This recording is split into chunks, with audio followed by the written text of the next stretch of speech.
We focus so much on the size of the Social Security check, but the check doesn't tell the whole story. You can have two people living on the same fixed income, yet one feels wealthy while the other one feels trapped. After talking to people and hearing their stories, the pattern is clear. Your comfort isn't determined by your income, it's determined by your roof. Here is why housing is the hidden divider in Social Security survival. But why does housing carry so much weight? Because on a fixed income, it's the only expense that has the power to either protect your check or consume it entirely.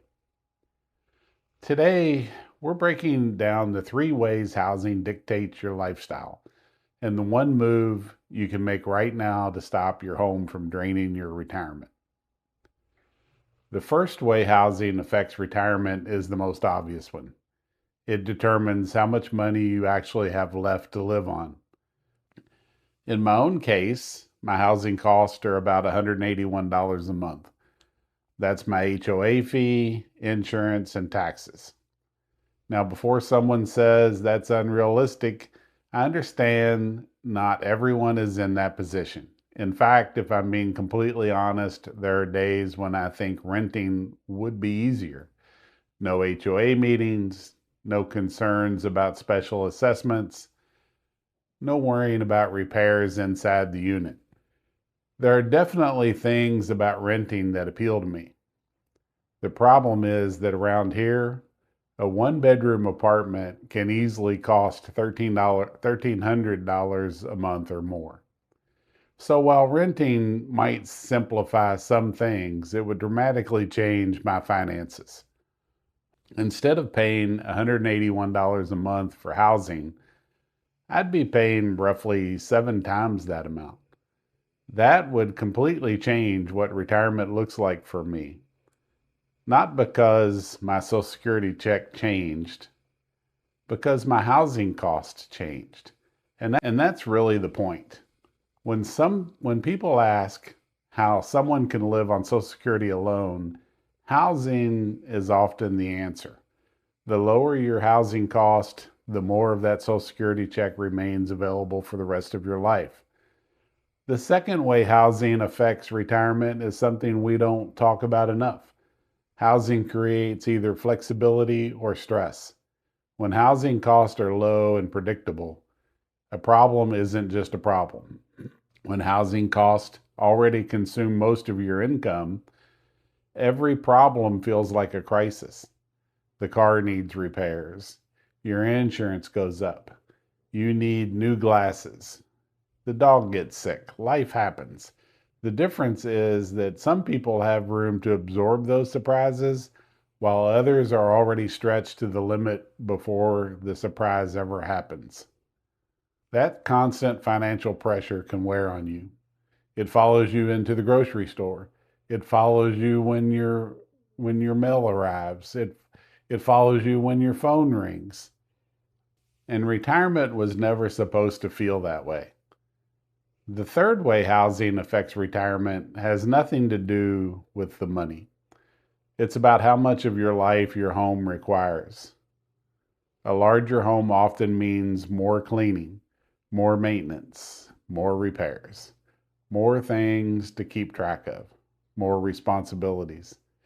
Now, before I go any further, I want to acknowledge something important. Not everyone has complete freedom when it comes to housing.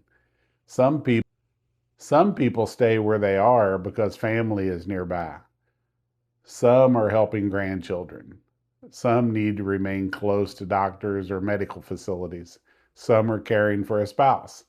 And some simply don't have realistic alternatives right now. This isn't a video telling everyone to sell their home.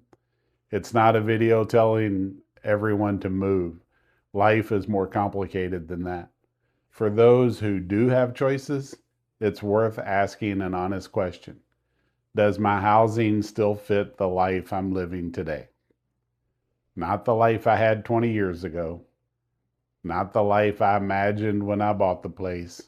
The life I'm actually living now. One of the biggest surprises in retirement is discovering how little space we truly use. Many of us have rooms that sit empty most of the year, closets full of things we forgot we owned, areas we maintain simply because they've always been there.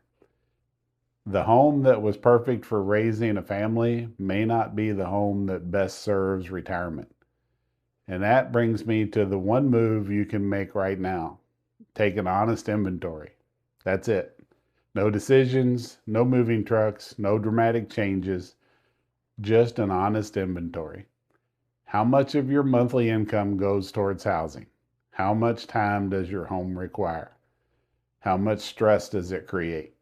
And if nothing changed over the next 10 years, would this housing situation still work?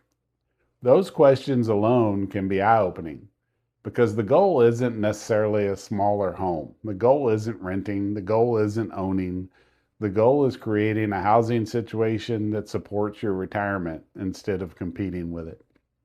I've met retirees with larger Social Security checks who constantly worry about money. I've also met retirees with modest checks who seem surprisingly comfortable.